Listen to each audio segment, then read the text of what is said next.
I mean, for those unfamiliar, like Nioh is a very, very crushingly hard action RPG, Souls-like. Souls-like, I don't even know how you want to describe it, but if you played are familiar with like a Dark Souls, Soulsborne type series, you kind of get the gist here if you're unfamiliar, but it is brutal. You know, I mean, Nioh 2 for me, I would say, was still to this day the hardest Soulsborne game I had personally experienced. Now, I know it's the whole like, oh, but you get better at it. No, fuck that, right? It just from the offset, I think it has the harshest welcome to any of these games I remember playing, which was what I was apprehensive about. But I was pleasantly surprised with Nioh 3. But there is such a complexity and depth, almost to its detriment, of systems and gameplay mechanics for you to master. You can kind of get lost in it. Because I keep forgetting, you keep on getting like samurai points and ninja points to basically upgrade your own skill tree effectively, which will make things a little bit easier. And it's not even a skill tree, but it's just like you just get more abilities.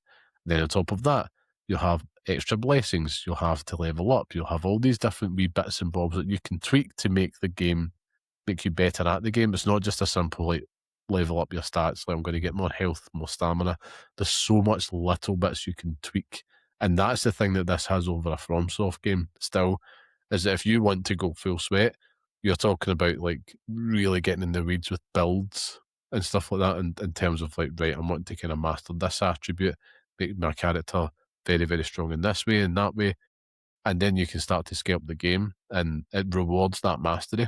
But for the casual idiot like myself, it does mean that I need to keep reminding myself to go back. Like I'm like, oh, I've got an abundance of these points and I'm not really spending as much time as I know I should be and really sitting and reading and understanding what these things do, if I'm being perfectly honest. But it's like, well, that sounds like a cool ability.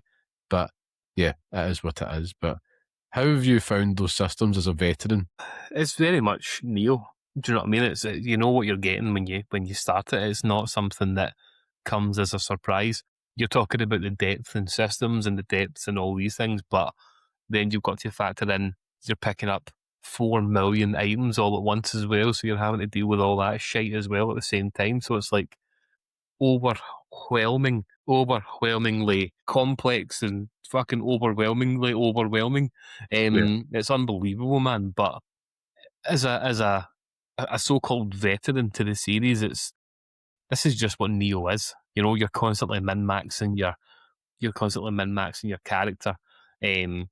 It's when you start getting to like the blacksmith and stuff like that as well, and you can forge new items or you can change the items to kind of fit your playstyle. So like maybe some of them have different properties and you want to use them for different things. You can do that. Um, which is always cool. I kind of like that level of customization, and that's the one thing with this game, Liam, is that customization is key.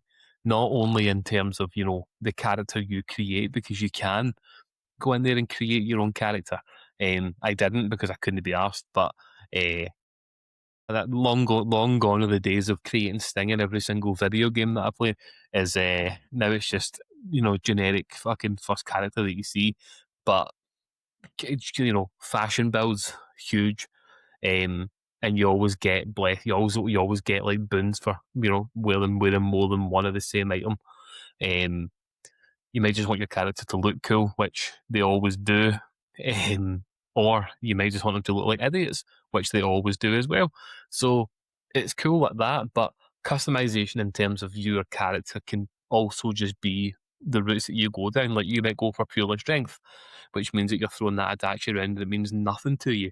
You might go for a different kind of weapon setup and things like that as well.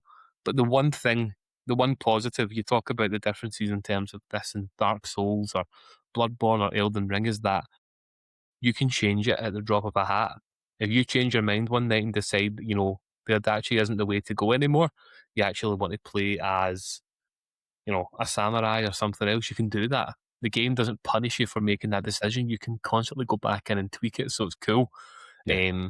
It's cool that way, and that's what Neil's really good at. Is it doesn't punish you for the decisions that you make. You don't have to wait and find some mad fly in a random place in Dark Souls 3 to change your character and rebirth and everything like that as well. It's mental.